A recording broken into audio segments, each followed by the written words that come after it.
Bismillahirrahmanirrahim. Assalamualaikum warahmatullahi wabarakatuh. Alhamdulillah wa syukurillah wassalatu wassalamu ala rasulillah wala haula wala quwata illa billah. Sekarang kita belajar kembali. Tema kita sekarang terkait tentang hukum peradilan dalam Islam. Kata yang perlu kita pakai adalah hukum peradilan. Apa dia sebut hukum dan sebut peradilan. Pembahasan yang kita bahas adalah tentang pengertian hukum peradilan, kemudian sejarah hukum peradilan, ruang lingkup hukum peradilan, dan fungsi peradilan. Jadi kalau dilihat di sini pengertian hukum ini sudah dijelaskan ya. Pengertian hukum itu hukum itu menghakimi artinya membuat satu keputusan atau hanya satu hal yang harus dijalankan, antara baik atau buruk. Kalau dikata hakim bilang buruk, ini harus dihukum. Kalau ini dilepaskan, itu namanya hukum. Kemudian sejarah hukum peradilan awalnya kan bahwasanya hukum itu yang memiliki hukum pada dasarnya adalah Allah Subhanahu wa Ta'ala.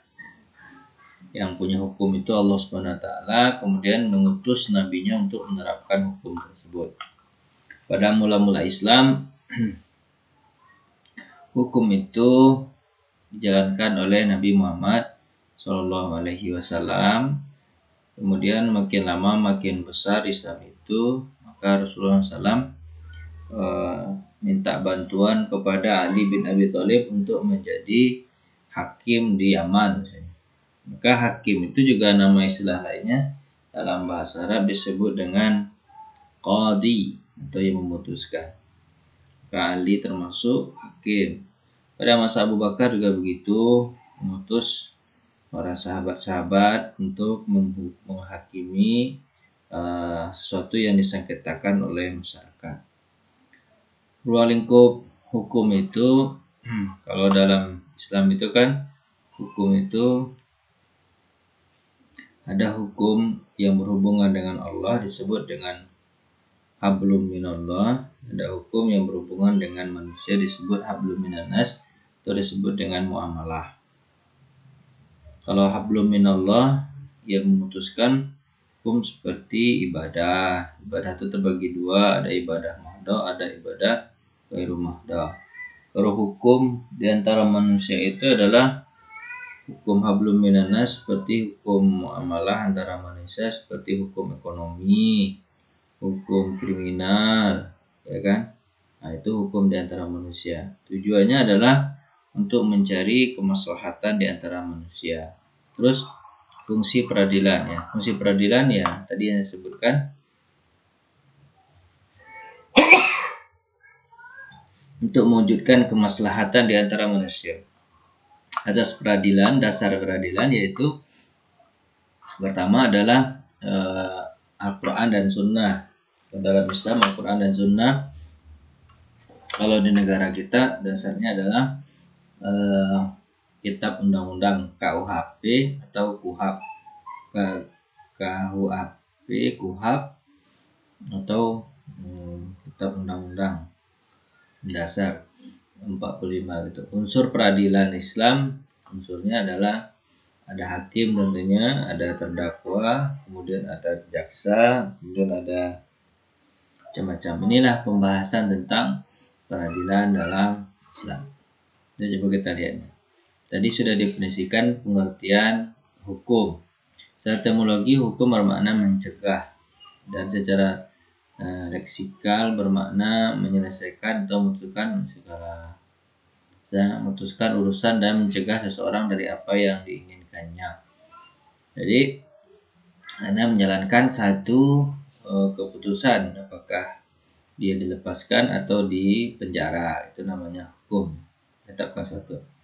Pengertian peradilan dalam bahasa Arab diungkapkan taqadha, arti memutuskan, memberi keputusan, menyelesaikan. Menurut istilah adalah Lembaga pemerintah atau negara ditujukan untuk menyelesaikan atau menetapkan sebuah putusan atas setiap perkara dengan adil berdasarkan hukum yang berlaku, gitu kan?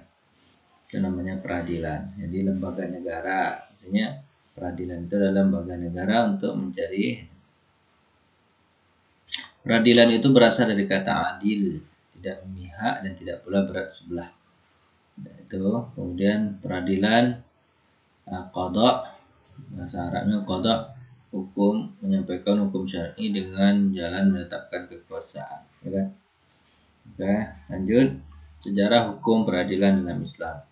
Jadi dari disebutkan ya, sejarahnya itu mulai Rasulullah. Allah sebenarnya yang punya hak untuk memutuskan, tapi Rasulullah sebagai menjalankan hukuman di atas dunia, dan karena Islam itu meluas, Rasulullah SAW mengutus sahabatnya untuk menjadi hakim di Yaman, dan itu ya.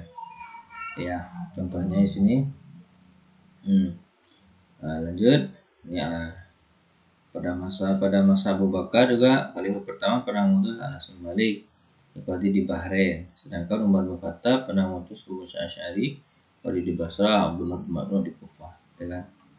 Ruang lingkup hukum pengadilan. Adapun dasar pembentukan peradilan dalam Islam tidak atas dasar prinsip bahwa penerapan hukum Islam dalam setiap kondisi wajib, gitu kan? Jadi ruang lingkupnya adalah ini. Selain prinsip di atas, landasan sistem peradilan Islam itu berdasarkan Al-Quran dan Sunnah, ya kan? Yang disebut lingkupnya itu adalah hablum minallah dan hablum minan nas, hubungannya dengan Allah dan hubungan manusia. Keadilan itu mengatur bagaimana hubungan dengan Allah dan hubungan dengan manusia. Kalau hubungan dengan Allah ada namanya ibadah mahdah, ada ghairu mahdah. Kalau hablum minan nas disebut dengan muamalah. Gitu ya. Udah. Naskan. Kemudian hubungan manusia dengan manusia. Nas ada beberapa bentuknya ya. Ahwalu syakhsiyah, hukum-hukum yang masalah keluarga ini biasanya dibahas di pengadilan agama kalau di Indonesia nih. Hukum perdata, ini pengadilan umum nih, pengadilan biasa. Dan hukum pidana juga pengadilan biasa. Hukum acara peradilan, Arafat, kemudian Dusturia, ini perundang-undangan biasanya dibahas di DPR nih. Hukum kenegaraan dibahas juga. Hukum amaliyah, hukum ekonomi biasa dibahas di ini di DSN MUI nih. Ini peradilan yang ada di Indonesia.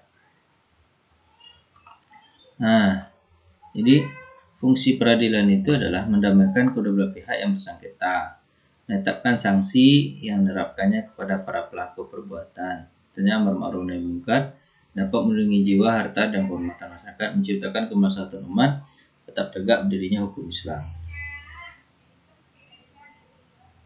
Jadi azas peradilan itu pertama mendengarkan dua belah pihak. Rasulullah SAW kata kepada Ali ketika memutus kiamat, dengar dulu dua belah pihak, jangan satu orang aja. Terus melibatkan majelis hakim, ada majelis hakim. Baik satu orang, dua orang, terdiri dari hakim ketua dan hakim anggota misalnya. Dengarkan pengacara. Kenapa harus pengacara? Karena bisa jadi terdakwa itu tidak mengerti tentang hukum, maka pengacara lah yang fasih dalam masalah hukum, biar hak-haknya terpenuhi, gitu kan? Ya, diadili tapi tidak kemudian mendengarkan keterangan saksi tentunya. Saksinya kalau dalam hukum itu harus 4 orang saksi paling kurang. Kalau hukum perdata itu 2 orang saksi. Tapi kalau hukum pidana wajib 4 saksi. Hukum pidana itu ya seperti membunuh, mencuri, merampok, gitu. Menggunakan juga rasional, akal. Walaupun menggunakan ayat Quran juga kalau dalam Islam ya, tapi juga menggunakan akal untuk memutuskan. Karena ada hal-hal yang tidak eksplisit dibahas dalam Al-Quran dan Sunnah. Seperti Nabi Muhammad menggunakan akalnya dalam menyelesaikan masalah. Begitu juga ketika Rasulullah mengutus Mu'az bin Jabal ke Yaman, mengatakan, nanti kamu akan datang kepada orang ahli kitab. Mereka paham tentang kitab. Terus dengan apa kamu menghukum mereka? Mu'az bin Jabal mengatakan, saya menghukum dengan kitab Allah. Kalau kamu tidak mendapatkannya, di hadis Rasulullah. Kalau kamu tidak mendapatkannya, birai, dengan akalku. Apa kata Rasulullah? Sadaqah Rasulullah. betul lah utusan dari utusan Rasulullah. Terus baru ada hukumannya. Setelah ada hukuman baru ada kesamaan di depan hukum. Jadi nggak ada beda antara orang kaya, orang miskin, pejabat dan orang rakyat. Nggak ada beda. Semuanya sama di mata hukum. Nah, seperti ini. Unsur peradilan dalam Islam ada hakim, qadhi, hukum alaih. Nah, mungkin itu yang bisa disampaikan pada kesempatan ini. Yang jelas bahwa peradilan itu ada di dalam Islam untuk mencari keadilan bagi orang yang bersengketa. Terima kasih atas perhatian. Mohon maaf atas segala kurangan. Saya tutup dengan baca hamdalah. Alhamdulillahirabbil alamin. Assalamualaikum warahmatullahi wabarakatuh.